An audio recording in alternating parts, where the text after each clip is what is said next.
The sun hung low over Jerusalem, casting a quiet gold over the palace courts, but inside the king's chamber, all light seemed to fade. King Hezekiah, Judah's righteous reformer, the man who tore down idols and restored worship, lay weak on his bed. His breathing was shallow, his strength nearly gone. The once mighty king, who had stood boldly against Assyria's armies, now faced an enemy he could not outrun, the shadow of death. The room was silent when the prophet Isaiah entered. His robes whispered with each step, carrying a message heavier than the sword of any enemy king. "Hezekiah," Isaiah said, voice firm but sorrowful, "thus saith the Lord, set your house in order, for you shall die and not live."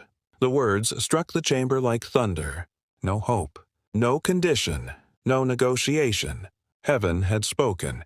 Isaiah turned to leave, and the weight of the prophecy settled over Hezekiah like a cloak of stone. His kingdom needed him. His work was incomplete. His heart trembled. And in that moment, the man who had fought nations realized there was only one who could fight for him now.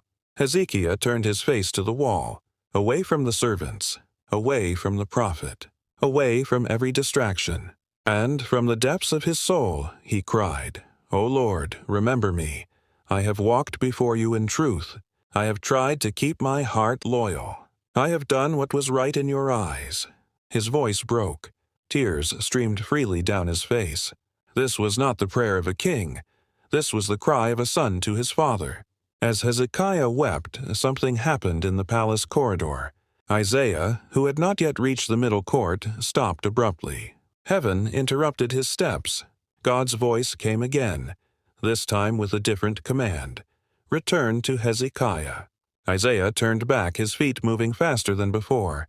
He re-entered the king's chamber, and the atmosphere shifted. Hezekiah still faced the wall, unaware that mercy had already begun moving toward him. "Thus saith the Lord, the God of David your father, I have heard your prayer. I have seen your tears.